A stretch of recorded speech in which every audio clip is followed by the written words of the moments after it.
Halloo. Okei, aga alustame siis. Tere jälle. Tere jälle. Need on siis juba teine episood ja I'm excited. Vaatame, kuhu jõuame. Jaa, vägev. Esimene episood, ma vaatasin, et klikke on päris omajagu juba saanud ja ma ei tea, kui paljud inimesed selle lõpuni palju see on, ma ei teagi. Ma ei tea, YouTube'is oli mingi üle 300 vaatamisi juba, et mingid inimesed on näinud, ma loodan. Ja isegi on mingid head tagasisidet ka juba tulnud, et see on äge ja kindlasti kõik kuulajad, kes kuulajad vaatavad, et andke tagasisidet, kui on mingeid küsimusi, mõtteid, mida võiks arutada, siis kirjutage julgelt kommentaaridesse või võite ka kirjutada mulle Facebooki näiteks. Või mulle Facebooki või Bitcoin Eesti Facebooki lehele. Noh, variant on, et ma arvan, leiate meid ülesse küll. Jah, just. Aga täna siis üksi teile rääkida Bitcoin ajast natukene. Silver tuleb sellest natuke rohkem. Nii et ma ei tea, kui kuskilt pihta. Räägi sellest krüptograafia asjast ka, millest me just natuke rääkisime juba. Mis ma krüptograafia? See hashimine versus kahtepidi, et ühte saad ühtepidi lahendada, aga teisega on võimalik nagu... Ja. No ma ei ole ka krüptograafias mingi ekspert ega midagi väga põgusalt olen seda teemat uurinud, et nii palju kui ma aru olen saanud, et siis põhimõtteliselt see siis, kuidas Bitcoini blokke näiteks luuakse, see SHA-256 hash funktsioon, et see on siis nagu ühtepidi teostatav ainult, et seda hashi on toota lihtne, aga seda enam teistpidi keerata ei õnnestu põhimõtteliselt, et see on sama hea kui universumist ühte kindlat aatomit taga otsida, et see on üsna keeruline protsess tegelikult, et noh. Ja siis Bitcoini puhul ongi see asi, et need blokid nii-öelda krüpteeritakse või noh, need kaevandajad siis otsivadki mingit kindlat hashi mingite kindlate parameetritega, mis on Bitcoini koodi poolt ette antud ja nad tegelikult, et noh, hästi palju ma olen kuulnud kaevandamise kohta ja seda, et paljud ütlevad, et lahendavad mingeid keerulisi arvutusülesandeid või midagi, tegelikult seal ei ole midagi keerulist, nad lihtsalt arvavad. Nad katsetavad lihtsalt, nad teevad hashi, vaatavad, kas see sobib, kui ei sobi, võtavad järgmise hashi ja nii edasi, et siis ongi see, et nad kulutavad seal energiat selle peale lihtsalt, et neid hash'e toota ja tänased kaevandusmasinad, ma arvan, teevad seal mingisugune miljardeid hash'e juba sekundis põhimõtteliselt. Sa mõtled üks masin? No üks masin jah, aga... Ja masinaid on ka mingi miljonid. No, just eile minu arvest Bitcoini hash rate tegi all time high, mingi 300 exahash. Ja see on kogu aeg vist. Majanduskriisi puhul see ikka natuke langeb, siis kui see COVID-kriis oli, siis ta langes. Siis kui Hiina ära bännis 2021 mai vist, siis langes ka, aga iga kord on mingi paari kuuga tagasi tulnud ja siis on ainult üles läinud ikkagi. Jah, et noh, ma arvan, et me teeme ühe eraldi osa kohe kaevandamise kohta, näiteks räägime sellest lähemalt, et kuidas see jaotunud on, kuidas see täpsemalt toimib ja nii edasi, et täna ma arvan väga süvitsi sellesse teemasse ei lähe, aga jah. Aga äge, Bitcoini hind hakkas seal üles liikuma, eile vaatasin. Jah, öösel oli... Toimub midagi. Back to work. Aga okei, ma ei tea jah, siin mõned inimesed rääkis, et tahaksid hullult fakte teada. Noh, me ise mõtleme, et väga selliseks ülikooli loenguks vist seda podcasti ma ei tee, et väga palju faktidega teid üle ei puista, aga üht-teist proovime siiski anda infot ja pigem nagu juhiks võib-olla mingite mõttekäikudeni, et mida hiljem edasi uurida kuskilt, et... Fakti saab ju netist igaüks võtsida, et me siin proovime lihtsalt rohkem nagu inimesi sellesse space'i ja kuukonda tuua lihtsalt. Jah, aga ma ei tea, räägin natukene ajaloost. Et Bitcoini muidugi ajalugu on jälle selline keeruline asi, et ma ei tea, kust sellega alustama peaks, et selle jaoks peaks päris kaugele tagasi minema, et võid minna juba sinna, kus siis... Charles Babbage tegi esimese selle mehaanilise arvuti 19. sajandil juba sinna saab tegelikult... No põhimõtteliselt võib sinnani tagasi minna ja kui rahale mõelda, siis võib veel kaugemale tagasi minna 5000 aastat tagasi, et siis kui esimesed münnid hakkasid tekkima ja... Aga ütleme siin lähiajaloost rääkida, siis põhimõtteliselt 1982 oli... Ma vaatan siit kõrvalt vahepeal märkmeid, et mul pea kõike kinni ei hoia. Aga ühesõnaga David Chaum tegi siis kontseptsiooni, kirjutas põhimõtteliselt esimesest sellisest täielikult digitaalsest rahast, mida võiks saada kasutada, aga aga see oli pigem ikkagi, noh, seal kasutati krüptograafiat küll selle turvamiseks ja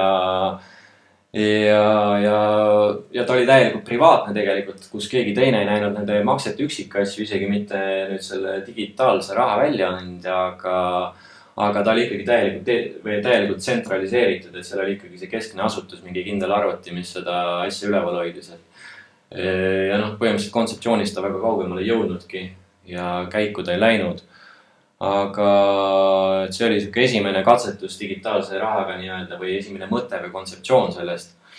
Aga jah, järgmiseks tuli DigiCash, oli firma, mis ka hakkas tahtis luua digitaalset raha, see oli 1990. aastal, aga nad ka kaugele jõudnud, nad tegelikult juba firma oli loodud ja plaanid olid suured, aga lõpuks see asi kukkus neil läbi, see läks pankrotti, et ma arvan, et ma päris täpselt üksikasju ei tea, miks see läbi kukkus, aga julgen arvata, et seal ikkagi oli tsentraliseerituse ja teiselt poolt ka regulatiivne küsimus riikide poolt ja ühesõnaga, et see vajus ära teistpidi. Ja siis sealt nüüd edasi, 7 aastat edasi, siis tuli Adam Back, kes on üks Bitcoini arendajatest.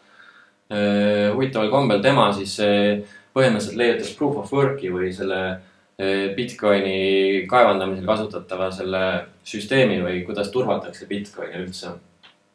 Ja oluline siinkohal ka, et põhimõtteliselt see on see sama süsteem, mis garanteerib kulla põhimõtteliselt selle, et noh, kulda ei saa juurde toota, sest seda on nagu üliraske maa seest kätte saada, sellega peab palju tööd tegema ja Bitcoin põhimõtteliselt võtabki selle sama põhimõtte üle ja viib selle digitaalsesse maailma. Ja proof of work põhimõtteliselt siis ongi nagu tekitatud see reaalne kulu selle raha emiteerimise juurde, et kui kulla puhul on sul seal need kõik kaevandusmasina ja mingid kopad, asjad, mis iganes sul seal seda tööd teevad, et siis kuidagi oli vaja tekitada ka selline see kulumoment sinna juurde, et tegelikult algne idee selle proof of work'il oli see, et sellega üritati blokeerida e-maili spämmimist. Et ei pandaks mingid botte, mingid roboteid suvalisi e-maile saatma laiali, et siis pandi see mingisugune väike proof of work lahendus sinna e-mailide päisesse. Ehk siis, et botid reaalselt või need inimesed, kes tahaksid neid e-maile saata, et nad ei saaks neid esiteks nii kiiresti saata, et nad ei saadaks seal 1000 e-maili võib-olla minutis on ju välja, et nad pidid lahendama mingi krüptograafilise hashi ära, et see e-mail välja saata ja siis see samaaegselt see võtab ka jällegi elektrit ja energiat ja siis seeläbi nagu üritati seda tõkestada ja noh, Satoshi Nakamoto korjas selle üles.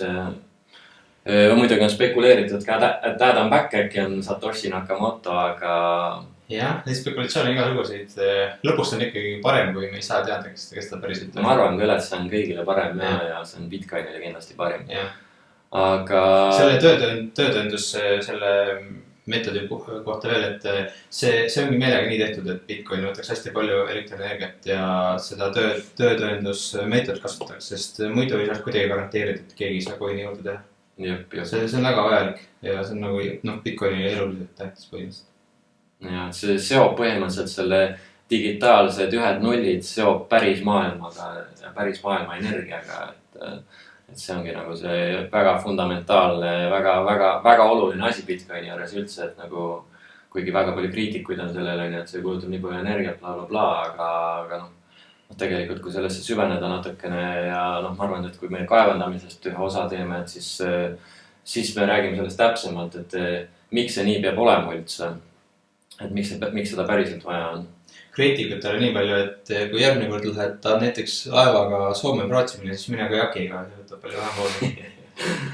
Jah, põhimõtteliselt küll. Nii, et ühesõnaga Adam Back 97 oli siis proof of work'i looja.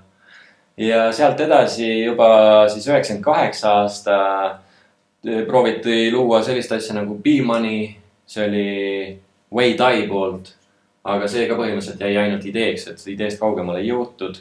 Siis samal aastal tuli ka Nick Szabo välja oma Bitgold ideega, mis samuti jäi idee tasandile, et kaugemale sealt ei jõudnud, et tööle need asjad kunagi ei hakanud. Ja siis põhimõtteliselt läkski 10 aastat mööda, kuni meil tuli suur finantskriis, kus siis Bitcoin sündis.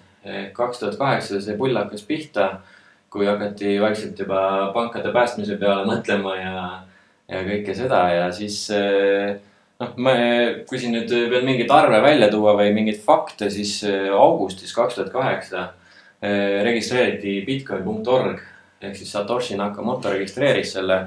Ta kasutas sellist varianti nagu anonymousspeech.com, et selle läbi ta registreeris selle domeeni, ehk see domeen lõpuks ei olnud kuidagi seotud ühe kindla isikuga. Et läbi selle ta garanteeris oma selle anonüümsuse ikkagi.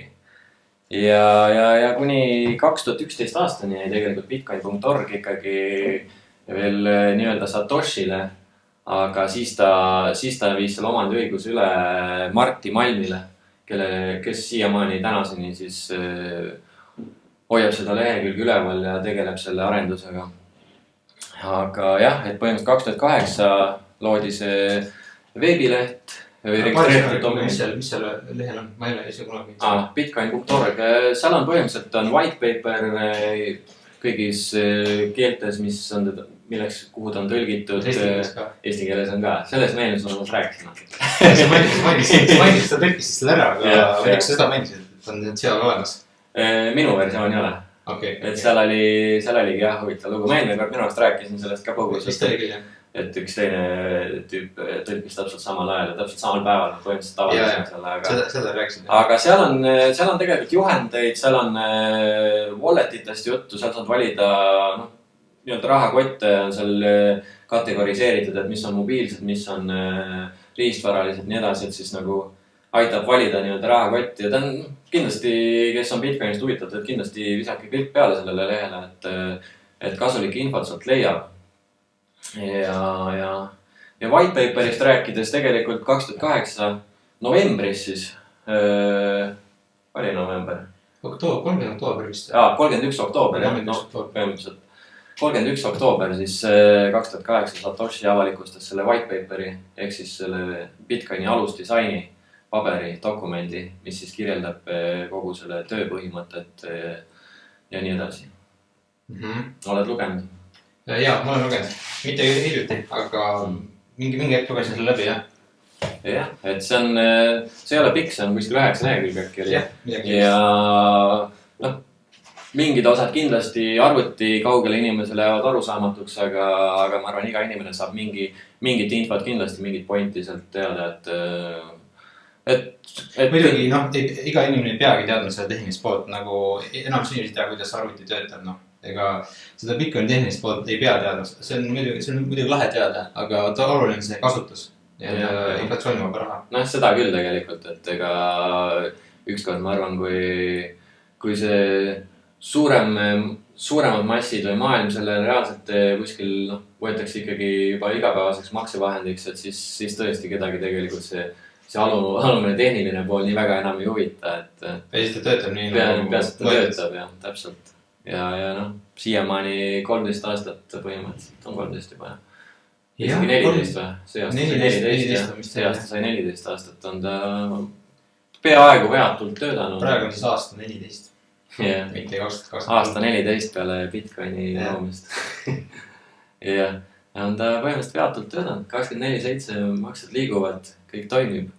Mul siin praegu taustal on lahti ka mempool.space, et siit näeb ka, kuidas blokid jooksevad. Praegu on 13 000 makset on järjekorras ja viimane blokk loodi 4 minutit tagasi. Blokk numbriga 776803. Et järgmine nädal on huvitav arvatavasti kuskil 3 päeva paiku on blokk 7777, 6-7 siis. See on jälle selline huvitav moment. Bitcoini bloki alad on praegu üle 700 000 bloki 13 aastaga, 14 aastaga. Jah, umbes 10 minutit bloki kohta ja iga 210 bloki tagant siis toimub kaevandajatele preemia maksmise poolitamine nii-öelda. Blokitasu. Jah, et blokitasu täna on 6,25 Bitcoini. Ja järgmine aasta, kas talvel või kevadel vist? Kevadel. läheb see aprilli-mai paiku kuskil. Saab 6,25-st 3,125 või? Jep. Vist on niimoodi.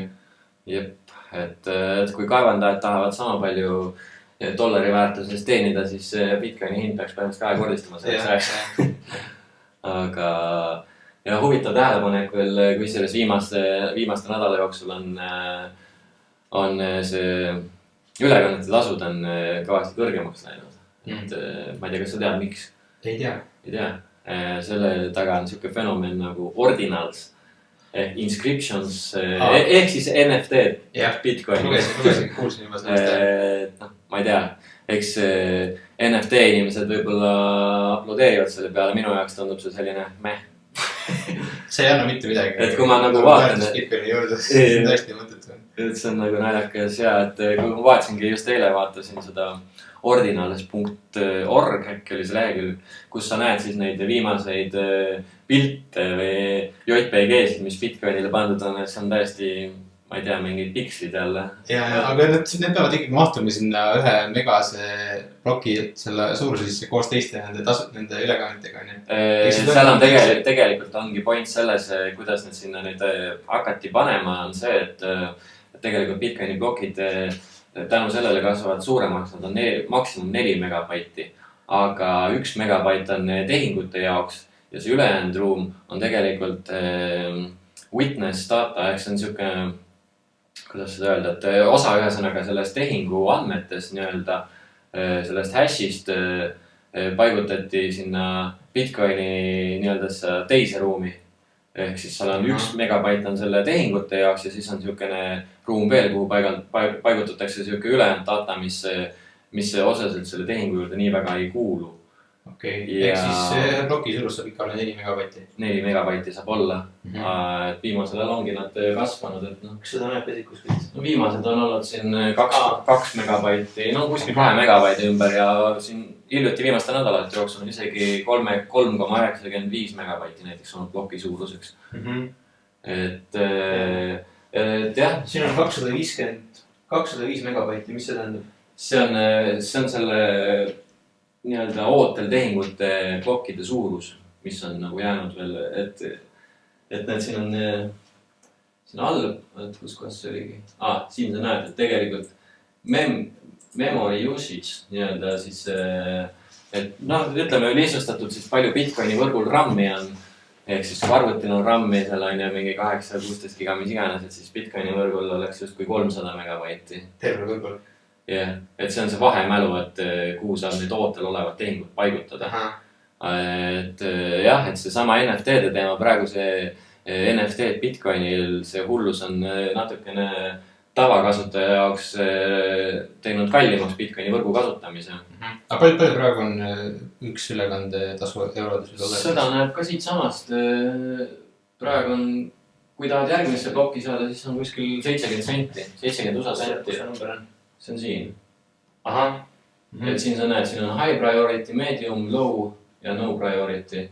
Et põhimõtteliselt jah, umbes 70 senti on praegu see tehingutasu, millega sa saad järgmisse plokki. Kui sul kiiret ei ole, siis paned selle võimalikult madalaks ja ootad võib-olla 2 päeva. Tänu sellele, et mingid vennad tahavad 1000 JPG-sid Bitcoini võrku salvestada. Jah. No ma arvan, et see elab üle, see on korraks mingi rolli suurus. Ma arvan ka, et ja kui ei lähe üle, siis ma arvan, see lihtsalt kiirendab Lightning Networki kasutuselevõttu. Ehk siis üha rohkem inimesi hakkavad seal tehinguid tegema ja kaevandajad saavad oma kaevandamistasud või need ülekandetasud nendelt samadelt NFT tootjatelt kätte. Et selles suhtes väga palju, ütleme, turvalisuse mõttes midagi ei muutu, et pigem Bitcoini võrk muutub just turvalisemaks, sest et nüüd ülekandetasud on neid kõrgemaks ja seda näitas ka. Kui hash rate tõuseb, siis ikkagi muutub turvalisemaks. Seda need JPG-d need ei mõjuta. Ja need mõjutavadki ainult selles mõttes, et nad mõjutavadki seda, et ülekandetasud lähevad kõrgemaks ja kaevandajaid tuleb juurde ja turvalisus tõuseb.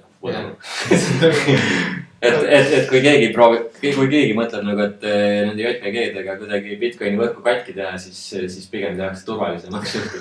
Et Bitcoinil on siukene huvitav omadus ja ta on siuke antifragiilne, et mida rohkem sa proovid seda katki teha, seda turvalisemaks ta lõpuks muutub.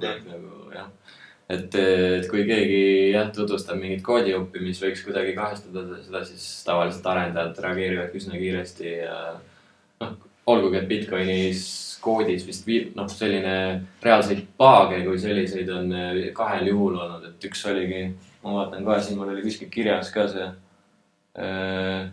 2010 august avastati koodis viga siis, mis lubas häkkeril luua miljardeid Bitcoine põhimõtteliselt, aga siis tehti hard fork ja ehk siis täielik hargnemine, tehti koodis muudatus sisse ja kus seda viga enam koodis ei olnud ja Bitcoini võrk töötas ikkagi oma 21 miljonise piirarvuga edasi. Et jah. Mis see teine juhtum? Teine juhtum oli, ma mõtlen kohe, kus kohas see oli. Tead, ma sulle, ma ei ole vist seda saanud kirja siia pandud, aga see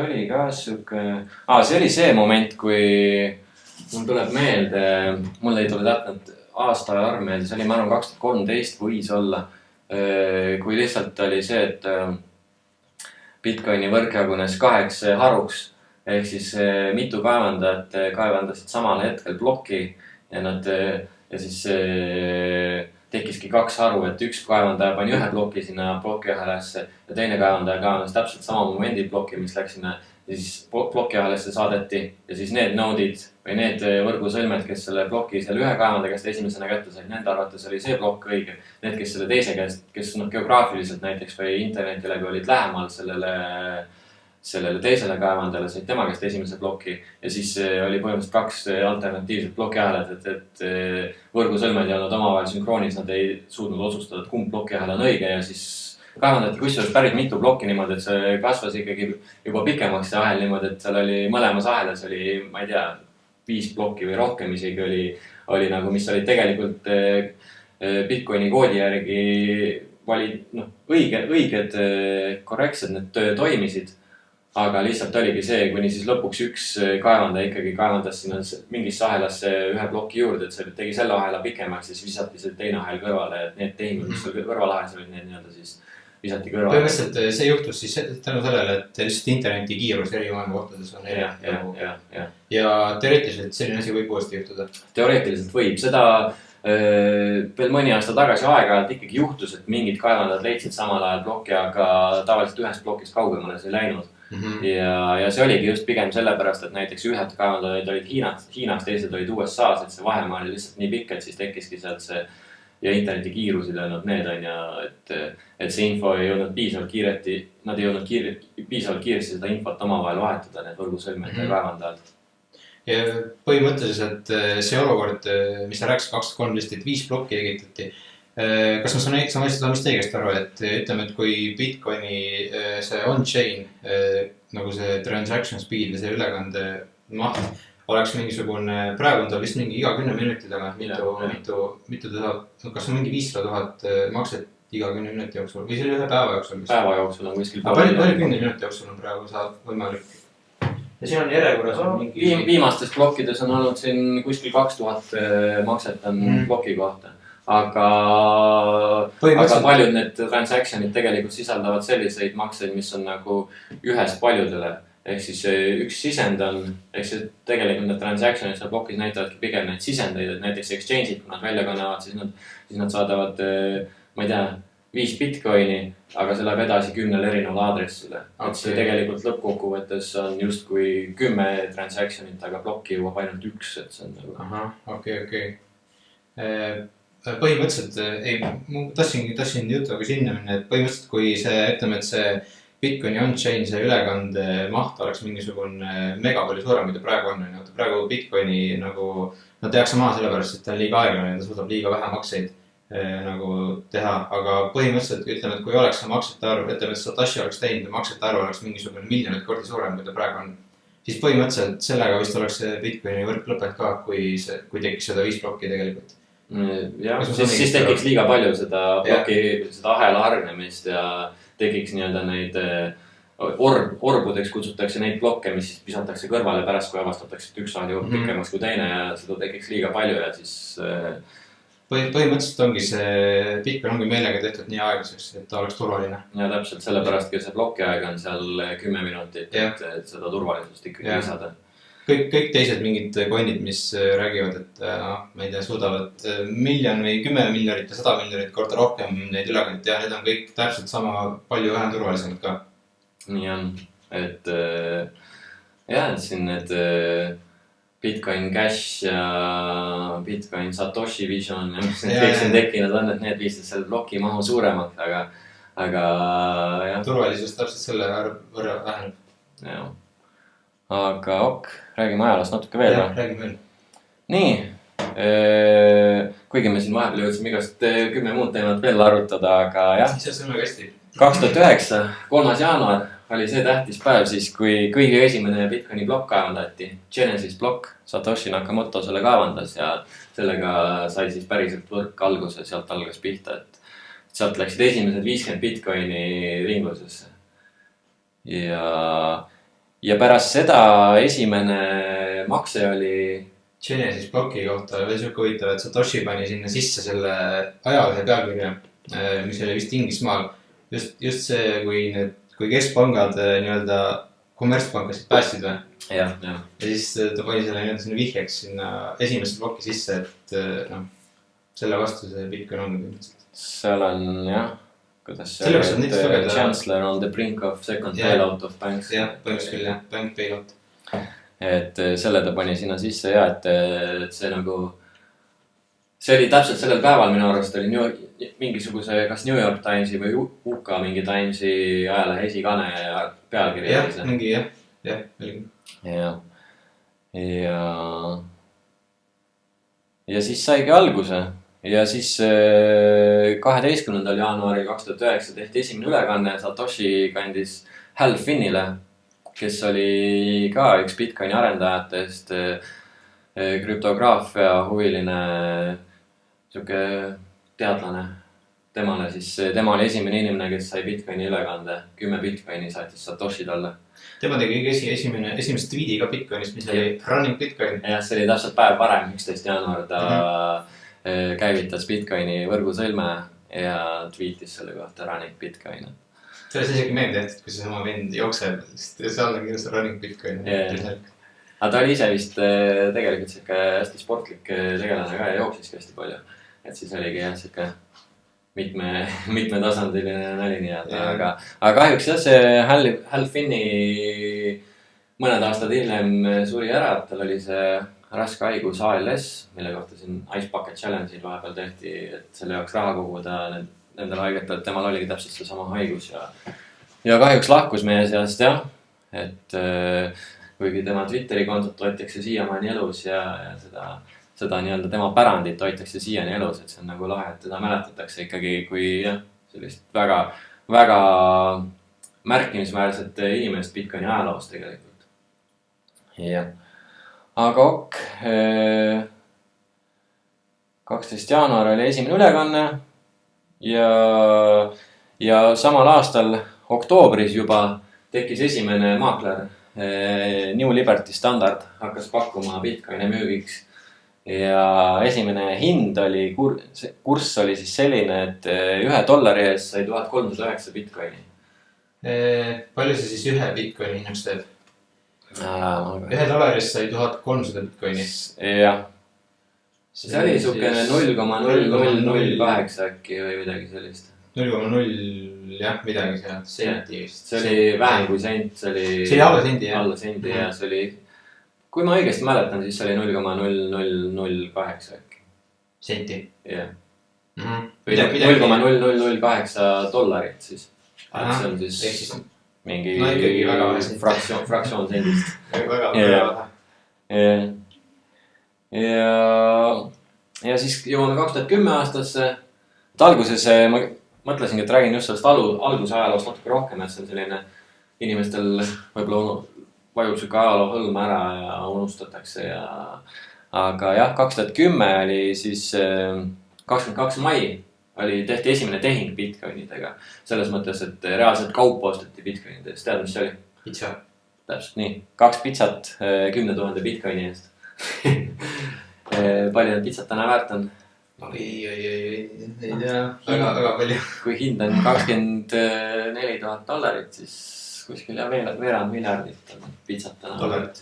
Veerand miljardit dollarit täpselt. Ma olen nii väljud pitsad. Aga ka selline väga märgiline moment Bitcoini ajaloos, et kui reaalselt kasutati seda maksevahendina.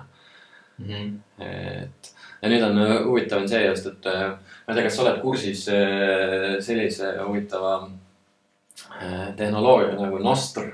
See on siis põhimõtteliselt protokoll detsentraliseeritud sotsiaalmeedia jaoks või kommunikatsiooni jaoks. Üldiselt, et see on põhimõtteliselt selline protokoll, et igaüks võib ehitada enda Twitteri selle peale, kui tahab. Et ja siis just hiljati...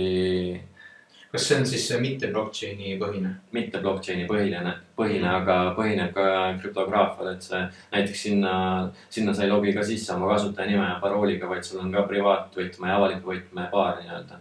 Et sinu kasutaja nimi on see avalik võti ja privaatvõtmega sa logid sisse, et teha postitusi selles võrgus. See on päris huvitav arendus tegelikult ja väga palju lubab. Et siin on ka juba nii-öelda enamus klientidesse on juba praegu sisse ehitatud ka Bitcoin Lightning maksed, et sa saate tippe ja see ongi praegu huvitav, et nagu täna hommikul märkasin üles ja vaatasin, mul oli Lightning Walletis, oli keegi lambist 69 satoshit saanud. Nüüd sellepärast, et ma eile postitasin seal võrgus midagi. Huvitav. Ja seal on päris, ja paljud inimesed põhimõtteliselt nad hommikul ärkavad üles ja nad hakkavad lambi inimestele saatma satoshisid lihtsalt sellepärast, et nad saavad ja see toimub nii lihtsalt seal. See on nagu kindlasti tasub. Ütle see nimi uuesti. Nostr, et see on 3 tähte, 5 tähte siis NOSTR. See pikalt välja kirjutatud tähendaks notes and other stuff. Kuidas see oli? Notes and other stuff and ma ei mäleta, mis R seal lõpus tähendas, aga jah, mingi prantslane, kui ma ei eksi, siis oli üks prantslane, kes selle siin just eelmise aasta lõpupoole nii-öelda välja mõtles ja seal käib meeletu, praegu ongi põhimõtteliselt võrk koosneb ainult bitcoineritest, et kui sa sinna sisened, võime pärast panna ka selles... Sina välja ei saa. No põhimõtteliselt küll, et ma viimastel päevadel, kui ma varem kerisin hästi palju Twitteris, siis mul nagu Twitteri pärast vähem saab minu aega, sest et nagu pigem võtan selle Nostri lahti ja vaatan, mis seal toimub, sest see on selline... Seal on tsensuur täielikult puudub, on ju kõik see, et täielikult detsentraliseeritud ja see areneb lihtsalt nii meeletu kiirusega, et seal on lihtsalt nii palju arendajaid taga. Ma arvasin, et Twitter on nagu see Wild West internetis, aga... No Twitter ei ole ammu seda enam, aga ma just tahtsingi Twitteris ükspäev postitada midagi ja ma ei kasutanud, ma ei ropendanud ega midagi, ma panin lihtsalt 2 VTF, on ju. Mis lahti kirjutatud küll oleks natuke ropp on ju ja teine, mis ma seal postituses kasutasin, oli BS. Aga ja ei saanud postitada? Ta lasi mul selle postitada, aga enne postitamist mulle tuli mingisugune hoiatus või mingi asi, et see on selline postitus, mida enamus inimesi Twitteris ei tee ja seda võib-olla ei tolereerita ja mingi selline sükene jura vaata, et nagu... Et siis Nostris sellist asja ei ole ja seal ongi lahe see, et seal on nüüd põhimõtteliselt kõik tuntuvad bitcoinerid, keda võib-olla sina Twitteris jälgid, nad on kõik kolinud ka sinna ja seal käib mingi meeletu sagin käib seal ja meeletu arendus ja selline... Ta on muidugi eks seal on veel päris palju paage ja selliseid mingeid anomaaleid ja asju, aga päris huvitav keskkond, kus vaadata ja seal tegelikult näeb seda Bitcoin Lightning Networki nagu seda päris võimu, kuidas see asi päriselt toimub, nagu kui lihtne see on, et see on nagu lihtsalt põhimõtteliselt 2 hiireklikiga ma saadan sulle 2 satoshit, mis maksab mingi 0,000 senti on ju tegelikult ja see on nagu, see on päris äge, et kindlasti tasub kuulajatel ka järgi vaadata, misken pärast võib-olla sinna meie podcasti sinna märkmetesse või sinna kirjeldusse mõned lingid ka, et kust võib-olla natuke rohkem uurida selle kohta. Et kindlasti tasub järgi vaadata ja ma usun, et Elon Muskil ka natukene peod higistavad selle pärast, et sükest asja luuakse pärast seda, kui tema just Twitteri ära ostis. Et jah, et sinna oleme me jõudnud välja Bitcoiniga ja seal ma ütlen reaalselt, sa näed seda, et mida Bitcoin võimaldab teha, nagu et see on päris vinge tegelikult. Nii, räägime ajaloost veel. Ei, ajalooga edasi, jah. Nii, siis joome 2011 aastasse.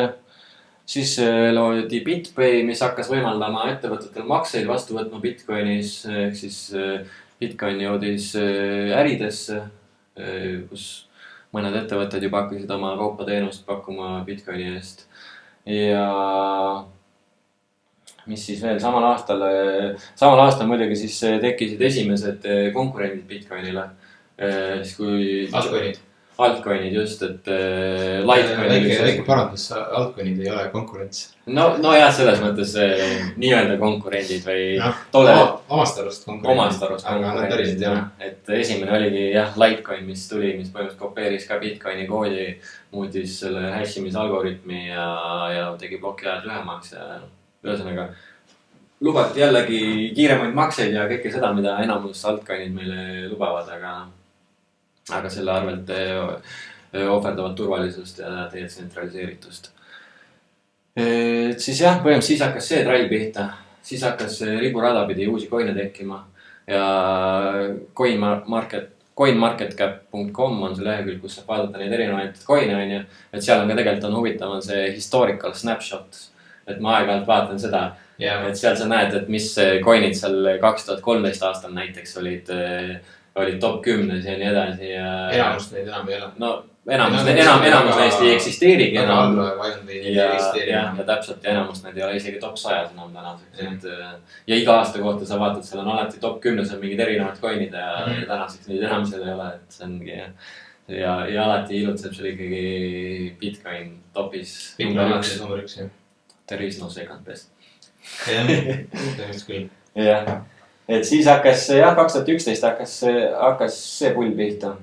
Aga 2012 selle kohta võibolla mainiks nii palju ainult, et siis sai esimest korda Bitcoin eetriaega televisioonis.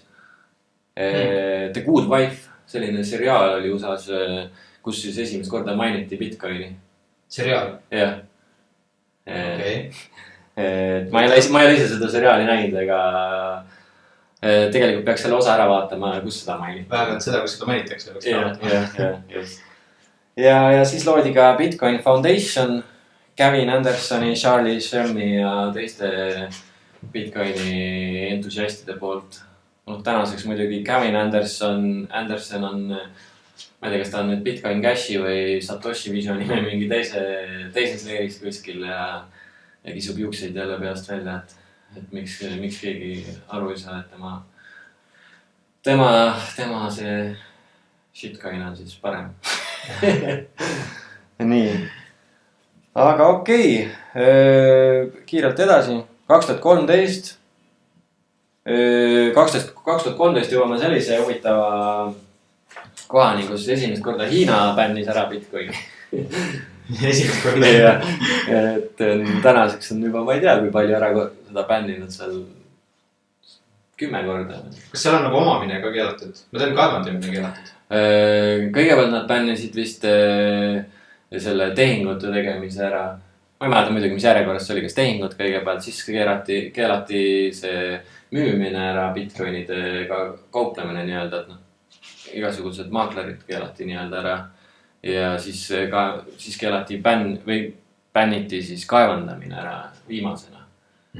Aga just eile natukene uurisin, et tänaseks on ikkagi umbes 21% hash rate'ist tuleb ikkagi Hiinast.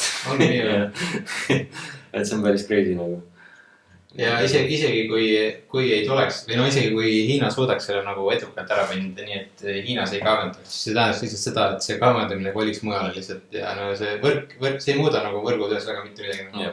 Ja see esialgne, kui see Hiinas see bänn tuli, kaevendamise bänn eelmise või 2021 aasta mais, siis korraks hash rate droppis, see on mingi 30-40% vist isegi kukkus, aga mõne kuu jooksul see taastus kohe. Koliti lihtsalt kuskile Kasahstani ja mujal muutub lihtsalt nagu kaevendamine selle võrra odavamaks ja lihtsamaks. Ja siis nagu neil on rohkem initsiatiivi lihtsalt kaevendada. Jah, et jah, see bännimine ei ole siiamaani mitte midagi Bitcoini töös muutnud. põhimõtteliselt kui mingi riik nagu bännib või keelustab Bitcoini kaevandamise, kasutamise või üksik, kuidas seda nagu raskendab, siis ta lihtsalt, see riik annab lihtsalt kõigile teistele iseendas eeliseid põhimõtteliselt. Jep, ta annab, põhimõtteliselt jah. Nii-öelda talle pakutakse võimalust teenida ja võib-olla ühiskonda paremaks muuta ja ta lükkab selle tagasi ja samal ajal teised kasvavad selle arvast. Aga nii, ühesõnaga 2013 Hiina bänn. Enne seda tegi Bitcoin esimese sellise väga-väga märkimisväärse hinna tipu, mis oli $1000. Et siis ta jõudis väga palju meediasse ja igale poole ja rohkem mainstreamini jõudis ühesõnaga siis see teadmine Bitcoinist. Aga siis tuligi täpselt Hiina bänn ja samal ajal siis hind crashis seal kuskil $300 ja siis oli jälle Bitcoin surnud. Meedia arvates. ja siis tuli 2014. Siis juhtus selline asi, et maailma suurim maakler Mount Gox, oled kuulnud?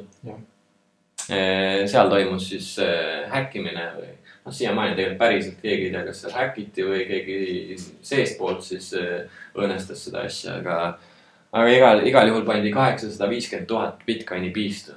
See on päris suur arv.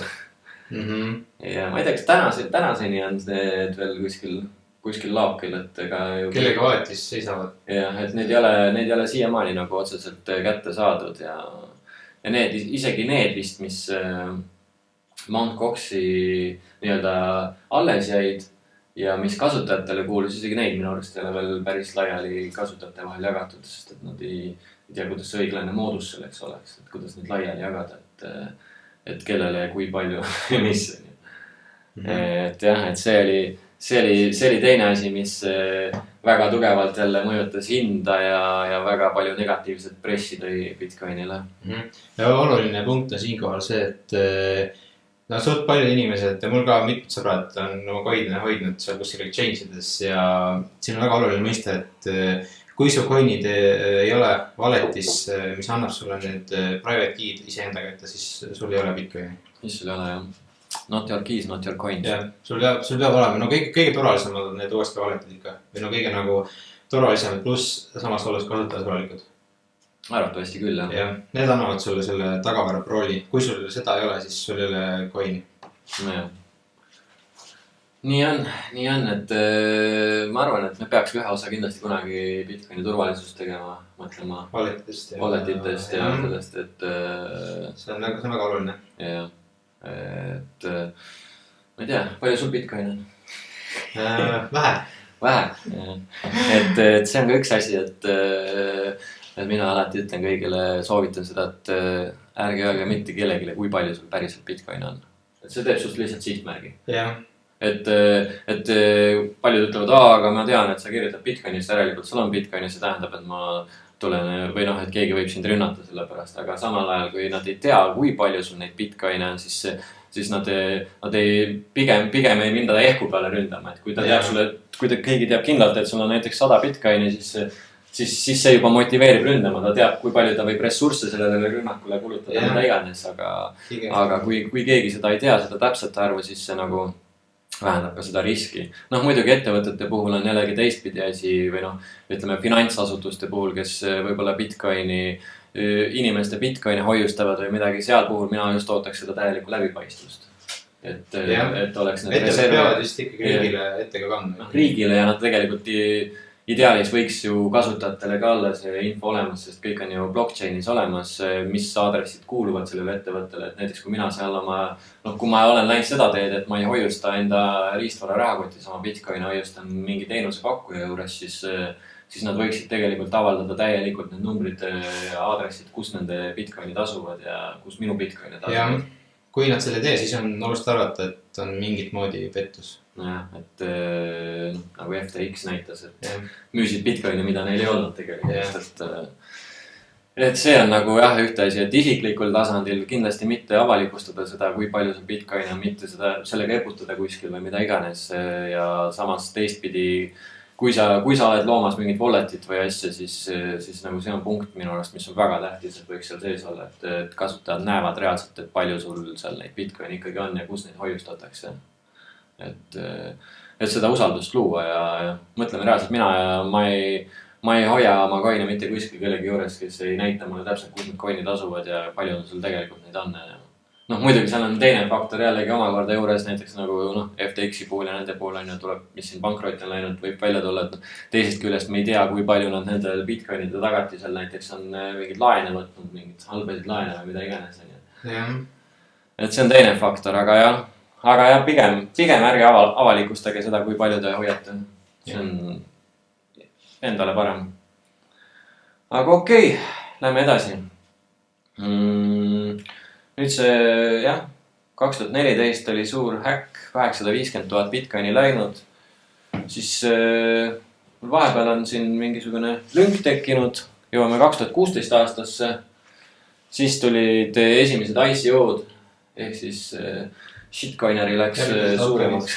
Et siis tekkis inimestele lihtne võimalus ise igasugu coin'e nagu veel lihtsamini luua, kui seda varem oli. Siis oli juba Ethereumi blockchain vist vaikselt hoogu võtnud ja hakati sinna peale uusi coin'e vorpima kõvasti. Ja siis jõuamegi 2017 aastasse, kui tuli Bitcoinil uus all-time high ja jõudsime seal ka $20,000 ja spekuleeritakse, et seda ka mingil määral ikkagi kannustas just see sama ICO boom. Et see sama, kuna Bitcoin oli see esimene gateway, mille läbi sa said sellesse ökosüsteemi sisse, et enamus exchange'ides asjadesse esimese asjana ostsid Bitcoini, siis sa selle eest ostsid võib-olla Ethereumit või mingit muud asja ja siis sa lõid oma banaane blokki ahelale või mis iganes geniaalne idee sul ka ei olnud. Et see kindlasti kannustas seda bullrun'i tagant, mis 2017 toimus, sest see oli päris kõva hinna ülesminek ikkagi. Sa mõtled praegu, et need altcoin'id nagu andsid Bitcoinile ka hoogu juurde? Ma tahan uskuda, et mingil määral andsid. Okei, ma ise mõtlen pigem vastupidi, nagu loogiline.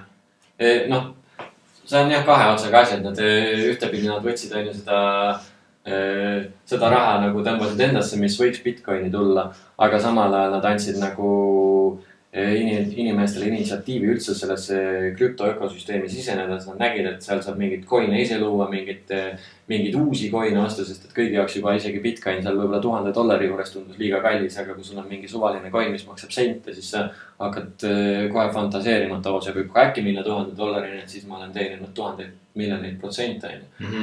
Ja seeläbi siis nagu hakkas seda uut raha sisse tulema sellesse ökosüsteemi, aga noh, teistpidi lõpuks sellest läbi selle siis tekkis jällegi uusi Bitcoini hoidjaid, kes võib-olla seal, nagu minagi mängisin igasuguste altcoinidega seal alguses, aga lõpuks ma jäin Bitcoini juurde, sest ma võtsin selle aja ja natuke uurisin edasi, et nägin, et need enamus altcoin on ikkagi mingi puhas scam ja puhas õhk, mis seal on ja kiirelt üles, kiirelt alla, aga samas see tehnoloogia tundus ikkagi huvitav ja siis ma jäin nagu läbi selle Bitcoini juurde. Ma arvan, et päris palju teisi inimesi on sama teekonna läbi teinud. No ma arvan, et enamus, ma ei usu, et keegi tuleb nagu alguses Bitcoini juurde, siis kohe ei hakka siin. See on suht tõenäoline. Seda küll, jah. Ja muidugi jah, selles mõttes on sul võib-olla õigus tõesti, et paljud endagi tuttavad, kes on ju uurinud Bitcoini värki ja et kus seda saab. Ma olen nad juhatanud kuskile exchange, siis nad võib-olla algus ostavad ka Bitcoini, aga siis nad hakkavad seal ringi vaatama, seal on mingid muid coin'e ka, ma hakkan seda jama hoopis kokku ostma. Et siis selle arvelt nagu on võib-olla Bitcoini turukapitalisatsiooni jõuab vähem raha, aga lõpuks ringiga see tuleb ikkagi tagasi. Jah, pigem, jah. Et pigem lõpuks ta jõuab ikkagi ringiga tagasi ja aga jah, ma arvan, et väga suuresti ikkagi 2017 bullrun'i ICO-d ja see kõik scam token'i, mida loodi, nagu need ikkagi kannustasid päris suuresti. Vähemalt mina arvan nii, kindlalt infot ei ole. Aga jah, 2017 oli üldse selline väga suur aasta Bitcoini jaoks, et siis muidugi tulid need esimesed, või tegelikult juba varem tuli mingid neid fork'e nii-öelda neid, kus siis kopeeriti koodi, tehti oma coin on ju, aga siis tuli hästi palju, hakkas tekkima neid, kes hakkasid nii-öelda tegema Bitcoini paremaks, et me teeme uue Bitcoini, siis tuligi see, augustis tuli Bitcoin Cash on ju, Roger Ver, kes oli Bitcoini üks väga suur promootor veel mõni aasta tagasi, tema arvas ka, et Bitcoini peaks ikkagi plokid suuremaks tegema ja siis oligi see hästi suur see vaidlus selle ploki suuruse üle, kus ühed ütlesid 10 mega, teised ütlesid, et 20 mega ja teised olid need, kes said ikkagi 1 megaste plokkide juurde. Ja siis 2017 august tehtigi Bitcoin Cash ja sõnaga. Alguses isegi kogus hoogu, aga siis paar kuud ja siis hakkas vaikselt jälle surema välja. Ja siis tulid Bitcoin Satoshi, Vision, Bitcoin Gold, Bitcoin Diamond, kõik mida iganes. No siis oli üks hetk muutus see lihtsalt, et kui nad alguses nagu üritasid näida nagu päris Bitcoin, siis lõpuks ainult see nimi oli, nad kasutasid seda Bitcoini nime enda marketingi jaoks. Jah, põhimõtteliselt ongi. Kui mingi teine coin kasutab Bitcoini nime enda nimest, siis see on põhimõtteliselt vargus ja ma ei tea, ma ei tea, seda vargus. Bitcoini puhul ei saa midagi varastada. Sa ei saa midagi varastada tegelikult, aga see on ikkagi, ma ei tea. See on 100% skämm, teised on ka 100% skämm, aga need on siis, ma ei tea, 110. Mul oleks nüüd korra mõte käes, ma tahtsin midagi veel rääkida nendest forkidest, aga ega nad ei olegi väga olulised. Jah, ei pea rääkima nendest. Aga jah, nagu mainisin, siis 2017 lõppu jõudsime peaaegu $20,000, mis oli järgmine selline meeletu haip, meeletu meediaga ära, igal pool räägiti sellest. Ja siis launchis ka CME, mis on see Continental, kuidas see oli? Ühesõnaga see, kes erinevaid futuure ja selliseid tooteid loob. Okay. Siis tehti esimesed futuurid Bitcoinidel USA-s. See CME futuurid ja pärast seda siis hind hakkas ka kukkuma. Mis on huvitav, et täpselt sama juhtus kulla puhul näiteks, kui kulla futuurid tulid turule, siis kohe pärast seda hakkas see hind kukkuma. See võib tulla sellest, et see on ikkagi samm nagu nendest nagu päris varadest kaugele sinna nii-öelda sellesse finants, ma ei tea, ulme kosmosesse. No see on mingi mis on suht õhulöss ikkagi põhimõtteliselt. Ja kui see nagu sinna peal hakkab liikuma, siis inimesed saavad aru, et okei, et see on ikka päris õige asi tegelikult. Et nii oli jah, et muidugi esialgu oli muidugi kõigi see eufooria suur, et Bitcoini futuurid, nüüd jõuab Bitcoini institutsioonideni nii edasi, aga sealt edasi lihtsalt hinnad otsejoones alla põhimõtteliselt, aga ei tea, see on jällegi selline spekuleerimise teema, et kas seal võis olla näiteks nende samade CME futuuride loojate mingi käsimängus, kes nagu võib-olla varem ostsid meeletud kotid omale kokku ja siis kui nad need futuurid lõid, siis nad samal ajal shortisid futuure ja müüsid spotti, ühesõnaga päris Bitcoini müüsid ja surusid hinna alla. Seal finantsmaailmas toimub need igasuguse ükseid spekulatsioone ikka rohkem kui enam, mis arvavad. See on meeletu. Seal on ikkagi gangsterid ja üksid tüübid on ikka nagu finants, ma ei tea, lipsud ja gangsterid ja kõik on kohal. Ülikonnad on seljas ja näiliselt on käed puhtad. Käivad alati teles rääkimas, kui head asja nad inimestel teavad. Pangad ja ma ei tea, mis iganes. Et kuidas nad kaitsevad ikka seda kasutajat. Jah, tavainimese huvides kõik. See on põhiline ja mida rõhutakse, et me kaitseme investorit. Aga jah. Mis see veel? Ütleme nii, et edasi on siukene suht vaba kava juba, et see hiljutisem ajalugu on võib-olla lihtsamini kättesaadav, ei tea, rohkem läbi käinud, aga ütleme 2018, siis kuni 2020 oli see suur karuturg, hind läks alla, samal ajal muidugi käis meeletu arendus, siis 2018 hakkas tööle ka Lightning Network, millest juba siin jälle mõne sõnaga olen maininud. Et siis see hakkas tööle, muidugi alguses oli seal ülivähe Bitcoini oli, mida liigutati selles Lightning Networki läbi ja ta oli pigem selline kontseptsiooni järgus ikkagi veel, kus teda testiti nii-öelda. Aga see oli see moment, kui ta reaalselt tööle hakkas Bitcoini võrgus. 2016 juba hakati seda looma programmeerima, kui ma eksin. ja 2018 ta reaalselt hakkas Bitcoini võrgus tööle. Aga noh, algus oli neid kasutajaid ikkagi nii vähe ja ta oli suhteliselt kasutuskõlbmatusest, et seal ei olnud seda likviidsust. No ühesõnaga jah, ja ei olnud neid kasutajaid. Selgituseks see Lightning Network on siis põhimõtteliselt Bitcoini baas selle nii-öelda chain'i peale ehituv süsteem, mis sõltub sellest ikkagi sellest Lightning Network ei saa mõjutada seda Bitcoini, seda enda toimimist, aga ta põhimõtteliselt toimib Bitcoini peal. Jep, ta on tõenäoliselt teise taseme lahendus. Bitcoin on mundament ja siis Lightning Network on siis nagu järgmine asi seal peal. Et ma ei tea, seda võib võtta kui ma ei tea, mis analoogia võiks tuua interneti puhul näiteks, et kui rohkem tehnoloogiaga seotud inimesed võib-olla teavad ainult TCP/IP on see protokoll, mida läbi meie veebileheküljed kohale jõuavad seal, siis see on nagu see alus layer ja siis selle peale tulevad need veebilehed ja muud asjad ja kõik see siis Lightning Network on ka nagu, et Bitcoin oleks justkui see alus layer ja siis Lightning Network on järgmine tase, ehk siis selle läbi üritatakse Bitcoini skaleerida, ehk siis tehagi neid makseid vältkiireks ja peaaegu siis ülekande tasuta. Ja noh, see võimaldabki sul saata näiteks, ma võin sulle praegu saata 1 satoshi, ilma et ma maksaks mingit ülekandetasu selle eest ja nagu see on nii väike tegelikult rahaühik, mis ma sulle saadan, et mitte ükski teine võrk maailmas ei võimalda sul seda, et noh, ma ei tea, ma pangas ei saa sulle saata 0,00001 senti. Et see ongi see, et Lightning Network on jah päris jällegi väga huvitav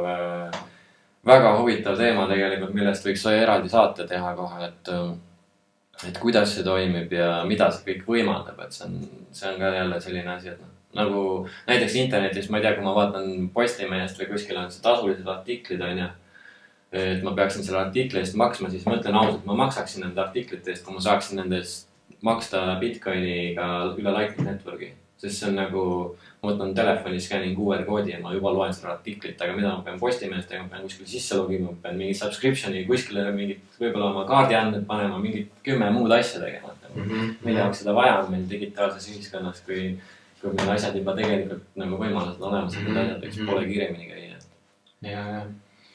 Et see on nagu jah, et Lightning Network on kindlasti päris äge asi, mida tasub uurida. Panen võib-olla mingi ressursi lingi kuskile märkmetesse. Vaatame.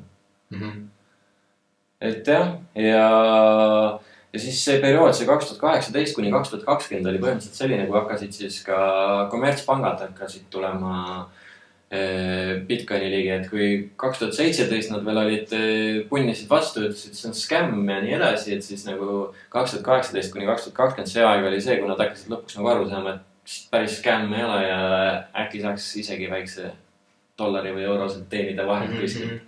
Et ma ei mäleta, mis aastal LHV pakkuma hakkas seda, kas oli ka 2018 äkki või? Ei tea. Kuskil seal paigast oli jah, kui hakkas ka LHV klientidele pakkuma Bitcoini. Ühesõnaga, see jah, vahepealne see karuturg oli tegelikult see, kus nagu väga palju asju loodi ja kuidas asi liikus edasi. Hinnast see sellel hetkel ei väljendunud, aga tegelikult tehnoloogias ja selles kasutuselevõtus nagu oli meeletu hüppe edasi, et kus tulid suured institutsioonid juba mängu, mingid pensionifondid seal Kanadas juba hakkasid, kuigi see oli vist alles 2020-2021 kuskil, kui hakkasid mingid esimesed pensionifondid investeerima Bitcoini mingit marginaalset protsenti. Ja noh, siis oligi 2020 tuli suur COVID, suur crash jälle ja siis tuli Michael Saylor, päästja. Neid päästjaid on rohkem. Ei, muidugi neid päästjaid tegelikult on palju, see on nagu naljaga. Neid on ikkagi rohkem. Saad on seal Nostris ka olemas kõik, jah? Ja, nad on seal kõik kohal tegelikult, et ma mõtlengi, enamus sellest Bitcoini Twitterist on nagu sinna ka kolinud, et neil on, aga seal käib siukene, Bitcoini Twitteris veel endiselt käib siukene ka väga suur arutelu ja väga palju infot liigub, aga seal Nostris käib siukene hetkel, kui nad on siuke suhteliselt väike veel ja selline entusiastide keskkond nii-öelda, siis käib siuke pigem niisama meemimine ja siukene värk seal, aga siuke päris fun, et kui mõtlen seda kasutajat, siis sa nagu hakkad nägema seda, et kuhu see sotsiaalmeedia tegelikult näiteks edasi läheb ja et meil tõesti ei ole enam vaja ühte keskset asutust, kes kontrollib meie sotsiaalmeediat, on ju. Kelle käes meie andmed on. Seda kunagi ajanud. Jah. Aga jaa, et põhimõtteliselt minu ajalugu lõpeb seal ära. Jõudsime tänasesse päeva. Põhimõtteliselt küll, jah.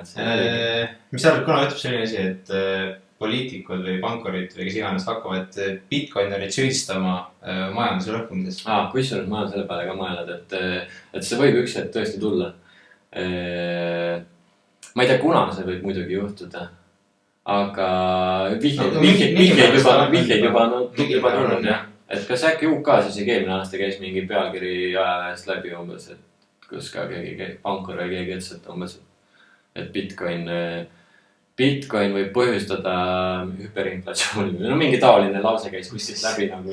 Saad aru, see on nii jabur, mida räägitakse ja eks need ründevektorid on igasuguseid. Aga ma arvan, et kindlasti see tuleb ja nagu tundub, et praegu hakkame sellesse faasi küll jõudma, kus sõditakse Bitcoiniga juba, see on päris palju, et nagu hästi palju finants neid kanaleid on kinni keeratud, et kust läbi näiteks Bitcoini osta ja ma tean, et üks äpp Relay, kust läbi mina viimasel ajal ka vahepeal ikkagi ostsin, et näiteks sellel enam Eesti kliendid enam sealt osta ei saa. Et see pangapartner kadus ära neil vahelt, kelle läbi nad Eesti klientidele pakkusid Bitcoini ja uudiseid tuleb päris palju viimasel ajal selle kohta, kus jälle mingi exchange, mingite, Finance'il oli just hiljuti see Swifti teenusepakkujaga mingi probleem, mingi pank jälle lõigati vahelt ära ja et see sõdimine käib päris tugevalt, aga siit tuleb nüüd üli hästi välja nagu poliitikud, kes pooldavad Bitcoini versus selle vastu on, see on minu arust väga lihtne, et kes pooldavad Bitcoini, need ikkagi pooldavad vaba maailma isikuvabadust ja need, kes selle vastu on, need pooldavad lihtsalt oma võimu ja enda sõprade enda sõprade rikastamist. See on väga selge, et läheb kohe poliitikas kohe kahte leeri jaotada, minu arust. Pigem küll, jah. Aga kes on Eesti poliitikud, kes toetavad? Ma olin üli üllatunud. Martin Helme käis Telegramis rääkimas. Muidu on ma olen üli vähe kuulnud üldse, et mingid Eesti poliitikud üldse kuidagi, mitte isegi Bitcoinist, vaid üldse sellest raha probleemist ja sellest võla probleemist räägivad. Seda on mega vähe. Ja siis ma olin üli üllatunud, et Martin Helme rääkis Telegrami podcastis mingi 13 minutit rääkis, mitte Bitcoinist küll, aga sellest võla probleemist, rahast ja kullast ja ma olin vau, mis asja, see oli klootamatu.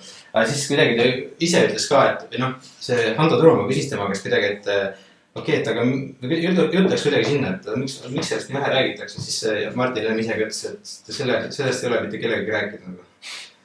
Sest nojah, seda on näha ka, et poliitmastikul see on number 1 probleem, millele tähelepanu juhtida, on see rahandussüsteem, aga nii vähest räägid sellest. Siis tekib küsimus, et okei, et kui sa oled poliitik, kas sa siis oled päriselt, kas sa tahad inimestele head või sa ikkagi hoolid ainult oma võimust või sa oled lihtsalt loll?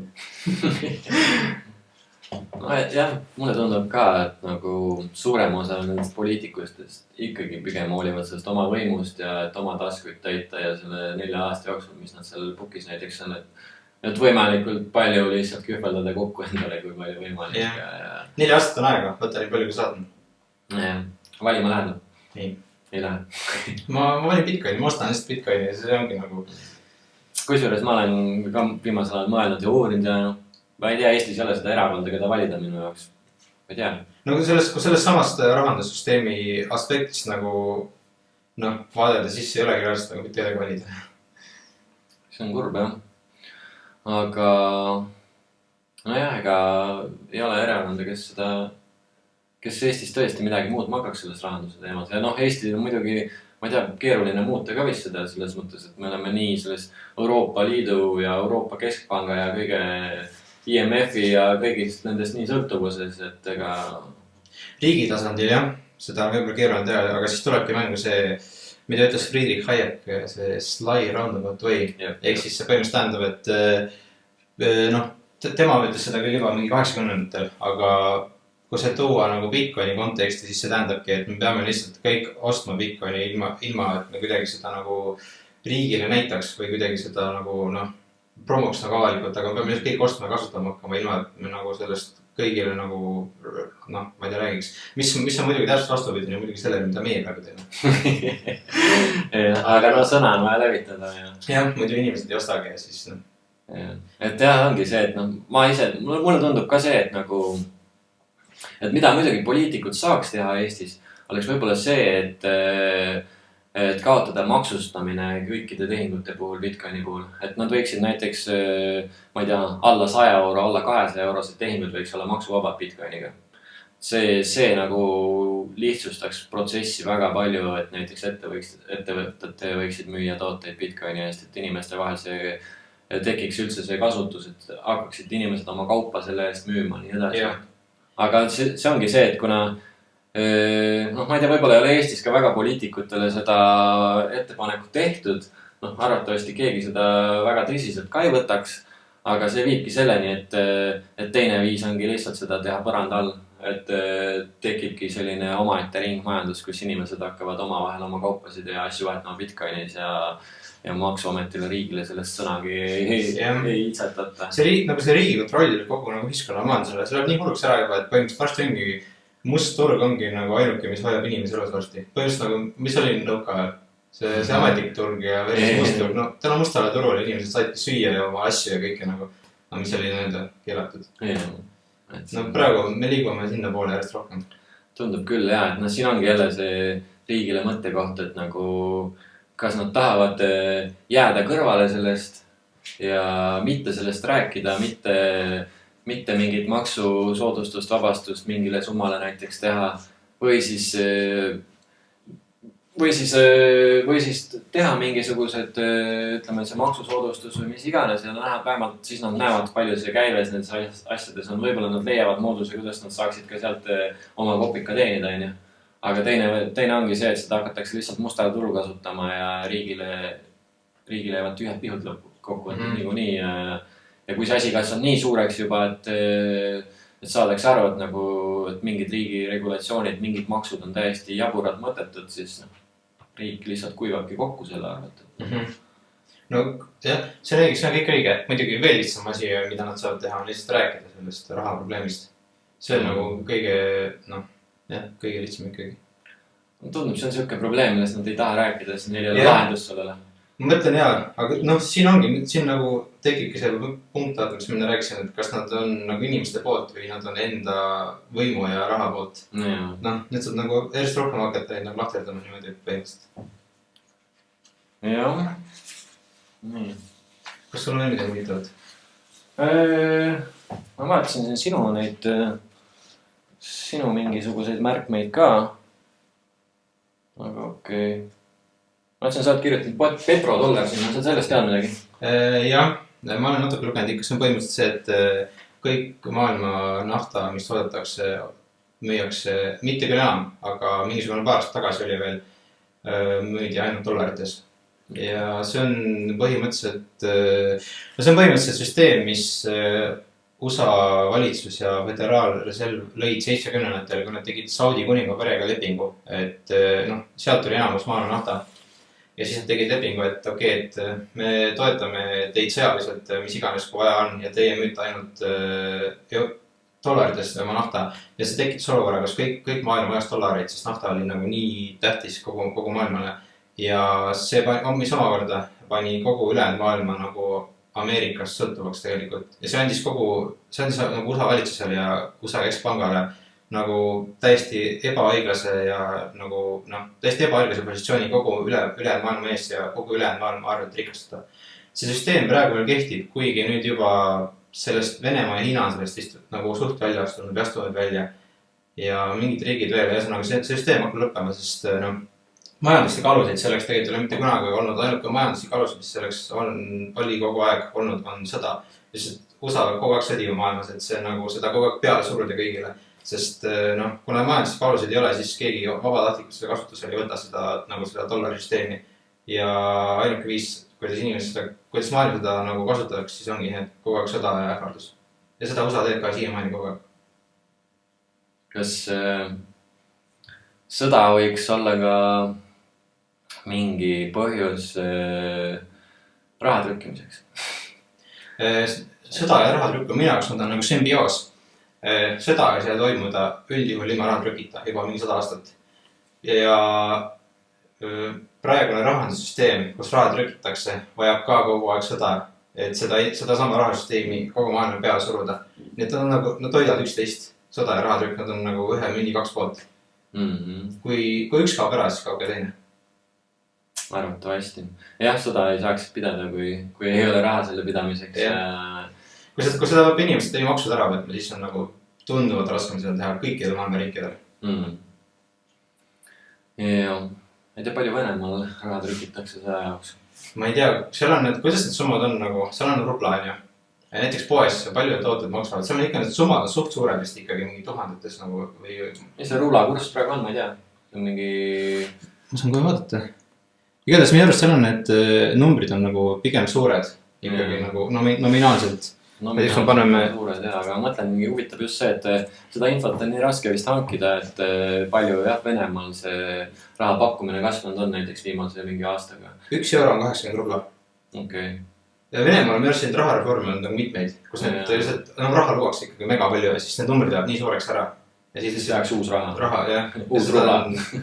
Seda, no Venemaa on ainuke riik muidugi, kus seda on igal pool maailmas. Ja sama saatus ootab enamus maailma valuutasid ikkagi varem hiljem. Jah. Argentiinas inflatsioon 99% oli viimane aasta. Ja Venezuelas, siis on seal Liibüas või? Liibüas, jah. Ja. See on päris... Liibüas on ju... Jah, Liibüas. Ei, Liibanon. Liibanon vist, jah. Liibanonis on hästi palju viimasel on mingid juhtumeid, kus mingid üksikisikud lähevad panka püssiga, lähevad panka röövima, et ise enda raha kätte saada. Jah, inimesed lähevad panka röövima, et oma raha kätte saada. See on päris rets nagu. Aga noh, see on praeguse süsteemi, see on lihtsalt sümptom kõrvaldatud ja siin ei saa nagu midagi muud süüdistada seda rahasüsteemi ennast, võlapõhist rahasüsteemi. Jah.